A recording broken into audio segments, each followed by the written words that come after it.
Sota Daf Mem Gimel Amud Beis, realizing your vision, מעיקרא בתורת גזילה. The vision and opportunism are very different. So in business, you've got entrepreneurs and you've got traders. Traders see an opportunity, they take the opportunity, they exploit the opportunity and then move on to looking for the next opportunity. That's how a trader works. An entrepreneur starts with a vision, with a vision of solving a world problem, and then plans how to do that and builds an organization to be able to do that and designs the technology and then executes on that vision and ultimately realizes the vision. It's a long process, and in vision there is a flow, there's an energy, there's a driving force when you have a vision, which when interrupted causes tremendous agmas nefesh. It causes a lot of sadness and pain when you have a vision and it can't be realized. And so understanding the power of a vision, that having a vision enables that flow to take place, and then getting into that flow and traveling with that flow until the point of realization is important to appreciate and understand. Where do we learn this out of our Gemara from? So once again, we start with the posuk in the Torah. The posuk in Parashat Shoftim is before a milchemes mitzvah, before a war takes place, which is a war that Hashem has instructed us to fight. V'dibru hashotrim el ha'am leimor, the police have to say to the people, Mi ha'ish asher bana bayit chadash v'lo chanacho. If there's anybody among you, among the military personnel, if there's anybody who has built a home and has not yet begun to live in that new home, yelech v'yashuv leveito, go back home. Because maybe you would die in the war and somebody else will go and will live in your home. And then the Torah goes on and says, and the Shotrim should say further, if anybody is afraid, you should go home. Don't fight the war with us. And don't make everybody else afraid with your fear. Don't damage the morale of the army. And we see here there's an obligation on people to contribute towards morale. One of the things that is missing in the debate at the moment about whether to go back to the office or to work from home. It's all very well to say I'm more productive at home, I don't have the commute to worry about, that's all fine, but there's also a person who's part of a team has an obligation to help build the morale of the rest of the team. It's like somebody saying, I don't need to come to the shiur, I'll listen to it online. It's true, you listen to it online, but there's also a responsibility to build morale, to build the tzibur. You can daven at home also, but there's a responsibility to be with a minyan, not only because it's better for you, but because you contribute to the tzibur. That the energy that we bring to the tzibur is part of our obligation. And if you're in the army but your head is somewhere else, your mind is somewhere else, says the Torah, what I'm worried about is v'lo yimaset levavechav kil vavo. Don't damage the morale of other people because you're in a bad mood. Rather go home, don't need you here. The reason for you to be part of the army is not just as a fighter, that we need one extra soldier. The reason to be part of an army is to help build the morale of the team. And if you're not going to be able to build the morale of the team, rather don't be there. So in the Gemara, we have a piece in the Mishnah, in tomorrow's Gemara, where there's a machlokes Rabbi Akiva and Rabbi Yossi Aglili. When it says anybody who's afraid, what does it mean? Rabbi Akiva says kamashmo, it means you're afraid, you're nervous. Rabbi Yossi Aglili says, that's talking about a person who's afraid that he's done wrong, he's done averot, and he won't have siyata dishmaya. The Rebbeinu Shem won't be helping him in the war, and he's concerned about that he's not morally up to it. For a milchemet mitzvah, he's not on the level to fight a milchemet mitzvah. That's what he's worried about. Machlokes Rabbi Akiva and Rabbi Yossi Aglili. Now in our Gemara, the Rabbi Lapin ben Yaakov says at the bottom of Mem Gimel Amud Aleph, V'lo chanacho prat legazlan. This that the police warn us, if you've built a house, v'lo chanacho, it doesn't say v'lo chanach, it says v'lo chanacho, and you haven't began to live in this house, so it's talking about a specific house. What does it mean, says Rabbi Eliezer ben Yaakov? That means prat legazlan, that if you didn't build the house yourself, but you stole the house, then you don't go back home. Then you fight the war. Ask the Gemara, but that can't be like Rabbi Yossi Aglili, because Rabbi Yossi Aglili said if you're afraid of averas, you do go home. If you stole the house, you have an averas, of course you go home. Why do I need a special posuk to tell me v'lo chanacho that if you stole the home, then you don't go back? Of course you go back. You go back because of the fear. No, says the Gemara, kegon da avad tshuva V'yavi dami. We're talking about a person who, after stealing the property, did tshuva. He fasted and he davened and he went to the owner of the field and he said, I've done a terrible thing. I occupied your field. I stole your field. I stole your house. And I'll pay for it. Whatever the market value is, I'll pay more than the market value because I want to do tshuva. Will you forgive me? The person says, yes, I forgive you. Pay me for the property and I forgive you. So now he's done no averas because he's done tshuva. If he's done tshuva and he's got no averot, does that mean he can fight the war? Does he have to go back home? Says the Gemara, from here we learn from lo chanacho, he fights the war. Even though he's acquired this house and he's paid for it now. Why? Because kivan de meikara betorat gazela ataliyade lo.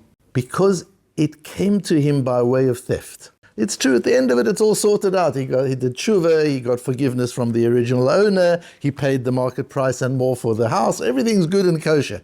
But he still he still is not allowed to go home for that, even though he hasn't started living in the house. This isn't included in the din of asher bana bayit chadash v'lo chanacho. So let's go a little bit deeper into it, because we're going to extrapolate an important principle from a Mishnah Lemelech. Look at the Mishnah Lemelech. The Mishnah Lemelech asks a question. V'yesh li stapek I avid tshuva I mahani le shiu hamayim bodkim ota. He links it to something we learned in the previous Masechta in Sota. In Sota we said that if the man has done averes, if the man has had illicit relationships with this woman who is his wife, but after he suspected her of being unfaithful, he shouldn't have had relationships with her, or with anybody else, then the waters of the Sota don't work. So that we learn that's exeres hakosov. If there's an avera biyoda, if he is guilty of anything improprietary sexually, the Sota system doesn't work. Asks the Mishnah Lamelech, what happens if he did, but he did tshuva? And the Mishnah Lamelech wants to work it out from here and say, you see from here that even though he did tshuva, it isn't included in it. No, says the Mishnah Lamelech, that's very different. Because here, it has to be that if you do tshuva, even according to Rabbi Yossi Aglili, who says, if you're afraid of any avera, you don't go to war. If you did the avera and you did tshuva, says the Mishnah Melech, of course you can go to war. Because if that weren't the case, who would be in the army? Somebody who's never done an avera? That's not possible. The Gemara says there are only 4 people who never did an avera. If we're talking about somebody who did an avera, how are you in the army? It must be you did tshuva. So it's clear that in this process of the concern we've got, the fear, if you're afraid you've done an avera, but you did tshuva, clearly then it's as if you didn't do an avera and you go to war. That's who the army is made up of. The army is not made up of angels who never did averas. The army is made up of normal human beings who did averot and have done tshuva, says the Mishnah Lamelech. But by Sota that doesn't work. The Sota is talking about a specific avera. It's talking only about sexual impropriety. If that's the case, it's quite clear that that's exeres hakasuv. The Torah has made a law and a decree that the Mayim, the Mei Sota, doesn't work for somebody who's done an avera. So you can't compare the two. It's a beautiful Mishnah Melech, but what's important in the Mishnah Melech is it's clear from the Mishnah Melech that tshuva completely eradicates the impression of the avera. The transgression is done, but after the transgression is done, there's no impression of the avera. And that's why he has to say, so what about Sota? So Sota is Gzeret HaKosov. Also, if you do tshuva, the impression is gone. There's just a Gzeret HaKosov. The Torah decrees that the Mayim doesn't work. That's the rules of the Mayim. That's how the water of the Sota operates. It's just the principles of the Sota. But your tshuva clearly eradicates any impression of the avera. And that's why a person who's done averot and done tshuva can go into the army. We're not worried about any problem because he's done tshuva. If that's the case, we've got to understand our Gemara. What does the Gemara say? That if he got the field through theft and then he did tshuva, so using the Mishnah Melech's principle that when you do tshuva, it's completely eradicated. So, okay, I've got the field by way of theft, but I've done tshuva, I've paid for the field. Surely it's as if I got it legitimately and therefore I should be able to go home. I'm like an ordinary person who bought it. I got the field, I paid for the field. I don't have any avera, I've done tshuva. So now I'm just a person who acquired a field, who acquired a home and has not yet lived in it. Surely I should go home. No, says the Gemara, since betorat gazela atal yidei lo, he doesn't go home. Why not? So let's go deeper into the psychology of it. Let's understand. You could just say it's Gzeras HaKosov, the Torah says. But even Gzeras HaKosov, the Torah, Gzerat HaKatuv doesn't mean the Torah makes an irrational law. Gzerat HaKatuv tells us that's how the world is designed. So let's understand how Hashem designed the world, what we're talking about here. So why is it that the person who has bought a house and hasn't yet lived in it, why can't he go in? So let's look at the Meforshim on the Pasuk. Rashi says, V'davar shel agmat nefesh hu zeh. It's agmas nefesh. It's just terribly distressing for a person to have acquired a home and hasn't gone to live in hasn't moved in yet, hasn't lived in the home yet, hasn't put a mezuzah on the home yet. It's terrible agmat nefesh. The Rambam says in Hilchos Melachim, explains how present you have to be in the war, how your mind has to be on the war, but not just on the war, on Hashem, on your trust in Hashem, on your belief in the cause of the war that Hashem has instructed you to fight. We're only talking about Milchemet Mitzvah, where Hashem has instructed you to fight. You can't have that focus and that concentration. We talked the other day about focus and concentration and being present. You can't have that if your mind is on this house that you've bought and you haven't moved into yet. It's an agmas nefesh. Ibn Ezra goes a little further and says, we're not worried about your own personal agmas nefesh. We're worried that veyanus al ken yanus veyanis acherim. Because kol ta'avato lachanoch beito, your taiva, your desire, your passion is to live into your house, to move into your house. When you haven't done that yet, we're worried that you'll flee, you'll run away from the battle, and you'll damage the morale of others. And the Chizkuni explains the Ibn Ezra further and says, because ta'avato ligmor et ma shehitchil. A person has a passion, a drive to finish something you've begun. When you have a vision of something and you've planned it and you've put the pieces in place and you've executed, all that remains now is to realize the vision, to move into the house. It's terrible not, that's your passion is for that, and to get interrupted in that process is a terrible thing. Okay, so we get it. So why is it different for the person who stole the house and did tshuva and paid for the house? He also has a passion to move in. So what do we see as an important principle? When a thing just comes to you, because of opportunity. You found the opportunity to steal a house, so you moved in.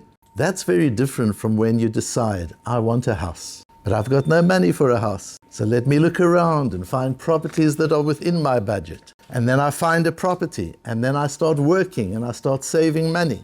And I deny myself various different things so that I can save the money to invest the money. And then I find the house, and I negotiate the price, and I invest into the house. And I acquire and I take transfer on the house. This takes months and months, sometimes years of planning.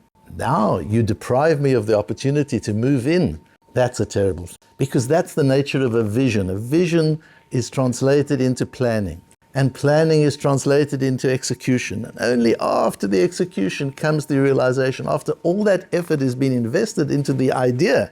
If the idea is not realized, there's terrible suffering. We see that with Moshe Rabbeinu. Moshe had a vision of going into Eretz Yisrael. At the end of the day, he gets close to Eretz Yisrael, but not in. What's missing? He doesn't move in.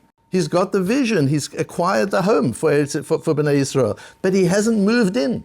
That's a terrible deprivation for people, to have the vision, to plan, to execute, and not actually move in. But when it's opportunistic, you just came across it. You don't have that energy. That process is completely different. You're a trader. So you notice an opportunity, you try and go for the opportunity, it doesn't work out. Okay, so it doesn't work out, you move on to the next one.